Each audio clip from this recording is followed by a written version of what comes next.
how is, I mean, it's disappointing news for Micah. How was your travel? Yeah, look, it is tough. We didn't really expect it at the time, sort of coming off the field, and he seemed good that night. And obviously, the scans didn't come back the way we wanted them, but we all just got around him. And look, we just look at the bigger picture. He's got a lot of years left in him, and he's just got to do everything possible to be able to get back to full strength by whenever he can next year. And obviously, he'll probably miss a few games starting next year, but that's the way it goes. And a lot of teams are going through it as well. And sad for us that Mike has done that. But as I said, we'll all just get around him and help push him through it.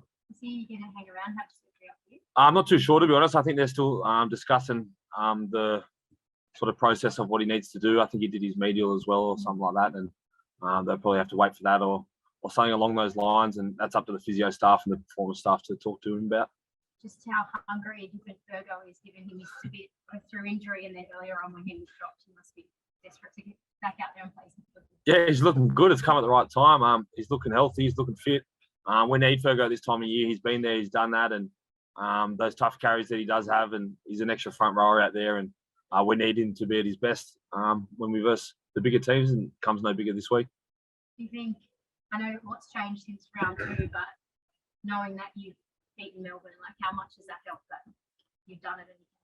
Yeah, it's huge. Obviously, they're on a massive win streak at the moment, and every team's going out there to sort of end it. But we just have to go out there, play our game, and hopefully all the little things we're working on the last few weeks can come out and we play a good game of footy. But they're going to be coming out and trying to win that streak, get that sort of record, and we've got a big game on our hands, and we're all looking forward to it. How pumped is everyone coming up against? You always want to play footy, but coming up against a side that's on such a streak at the top of the ladder, like, can you feel it in buzz? Yeah, it's big. I think that that win on the weekend really helped us, just to get a bit of confidence back in everyone, all over the shop. It's been a bit of a shambles the last month, and to be able to get that win, you can just tell throughout the week, the last few days have just been a lot more positive, and I think we really needed that. And it was still a bit scrappy, and we've still got a lot of things to work on, but getting the win at this time of year is crucial. And we can go out there on the weekend and hopefully put in a good performance. Do you think being on the edge of history for them could be a bit of a burden? Like Titans almost jumped them in the first half last week. They might have something else on their minds. I don't think so. It's Melbourne. They've been at the top for 40 years, and they just keep winning. And I don't think something like this will derail what they want to do in the big picture. And as I said, they're not going to be probably thinking about it as much as everyone's sort of hyping it up, and they're just worried about winning this game against us, and that's what we're worried about as well.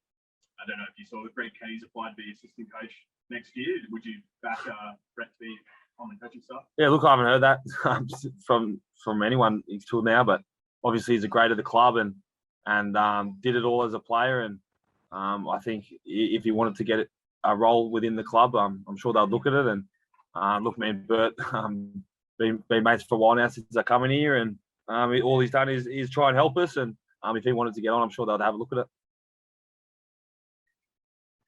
All right, guys, over to Zoom. Guffo, Dill Brown was just talking a moment ago about the sort of changes in terms of him and Mitch and swapping sides and linking more and whatnot. Can you talk a bit about how that sort of came about? Was it something from Brad, yourself, or from those two? How did it all come to be? I don't know, just a bit of a change. They obviously played those sides last year, and we were going well last year. I think it was just a bit of a freshen up, and it doesn't really change the way they both play. They both swinging and getting their hands on the ball. Excuse me, and that's what we need from our halves. We need their hands on the ball and making the decisions and putting us in the right spot. And look, it worked on the weekend, and I think it's just going to build in the next couple of weeks. Memory, the reason that they changed at the start of this year was more about a kicking reason game, wasn't it, in terms of left and right footers? I mean, obviously, you don't see that being an issue going towards the end of this season. Like, obviously, that you were playing better with them on those edges before. Look, both right foot kickers, so I don't think it really changes what they do. Nothing along those lines. It's just probably about getting their hands on the ball and just playing a bit more footy together. No worries. Any more questions for Gutho, guys? Hey, Gutho. Just on Isaiah Papali'i, can you just talk about his influence on the team this year, and were you surprised by the impact he's been able to have? No, look, obviously it's a great buy for us. He's been great for us since day one, and ever since that first training session, you sort of got to see what he was about. He was always in there doing extras, getting his body right, making sure he's ready to go with all those sessions during the preseason. Then all that hard work's obviously paid off. He's obviously been one of our best every single week till this date, and I'm sure he'll keep striving to be better now in that front row. He really got us forward on the weekend, and just the way he goes about his business on and off the field, it's a full credit to sort of where he's at as a player, and he's only going to get better from here. And we need him to be at that sort of damaging player he is every single week for us to be at our best. Where do you see his best position, on the edge or through the middle? Oh, just on the field, mate. We saw what he did last week. He's got that ball skills in him through the middle as well, and he can play tough as well. So wherever he sort of Brad puts him in, the coaching staff put him, he's going to go out there and do a job, and you don't hear any complaints from him. He just goes out there, plays hard, and that's all we need him to do. And just on Mitch Moses' kicking game, him and Nathan Cleary probably have the biggest boots in the competition at the moment. Just as a fullback, can you talk through how hard it is to catch those type of towering bombs they put up, and what an asset it is to have someone on your team that can kick like that?